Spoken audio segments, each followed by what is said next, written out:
Nikki from Monarch Herbs, and I'm here today to make a cup of tea. I never grew up with tea personally, so that was new to me, and I never thought of tea, I guess, as being medicinal. I always thought of tea as just a drink, kind of like a pop or soda or, you know, that kind of a thing. But now that I've been into herbs, obviously I make lots of tea, and so today I'm just going to show you how to make a loose leaf tea. I put together a bunch of herbs. This is my digestive repair tea. I have a lot of digestive issues, and so I made this tea for myself. This one has marshmallow root, chamomile, echinacea, calendula, cardamom, and nettles. And then at the end I put in slippery elm, but that's separate because slippery elm is very gelatinous. So I put in about 1 to 2 tablespoons of herbs into my cup here. And I leave it loose. So you can obviously get those tea balls that are, you know, stainless steel mesh tea balls to put them in. They always seem to slip and they always seem to come apart anyway, so I just resigned to the fact that I'm just going to put this straight in the cup as is and strain it later. So my tea is ready, my hot water is ready.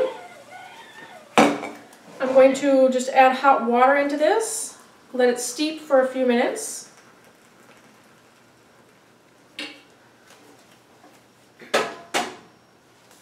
I'm going to let this steep for about 5 to 10 minutes, and then I'll be back to finish up this cup of tea. Okay, so now my tea has been cooling for about 5 to 10 minutes, and I'm ready to strain this. So I got one of these metal strainers. This metal strainer is normally used for the sink. It's a sink strainer, but it works great for straining herbs, for tea. So you can get these, I even saw them at Walgreens the other day. So you can get them at Walgreens, Bed Bath & Beyond, something like that, in with your kitchen stuff.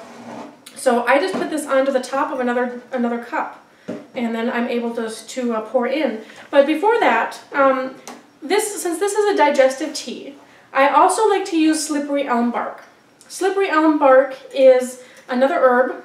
It is the bark of the elm tree, and it is very, very gelatinous. If you were to put it in with this hot tea, number one, it doesn't like hot very well, and it's better mixed cold. Number two, if you put it in with that, it turns into the consistency of, I hate to say it, but snot.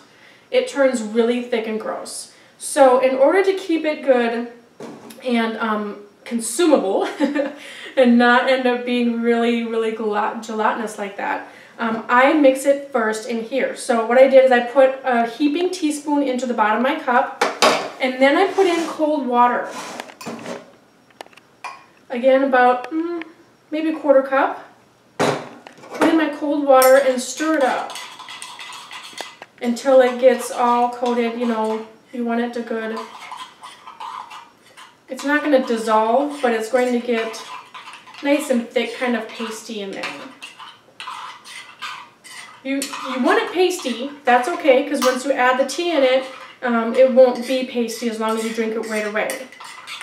So this is almost like, well, even back in the old days, it's called a slippery elm gruel. So this is a thicker paste. You can see it's thick in there. But people have been, you know, known to just eat it as is, and it's very nutritious for you. Use it when you're sick. So now that it's a really thick paste like that, I'm now going to add in my tea. So I'll put my strainer on, pour quick, up to the top. There's a few herbs left in there, but that's okay, and the rest is in the strainer. So then I can just pick it up, you know, push all the excess tea out, and you're set to go. So now go ahead and mix that all in, and it is not all gelatinous like you're thinking it is. You drink it quickly and it's good to go. It's kind of like cornstarch. You know, you mix cornstarch in with hot water, and you know it doesn't like get the smooth consistency that you want.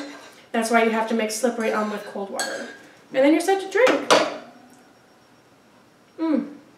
Perfect.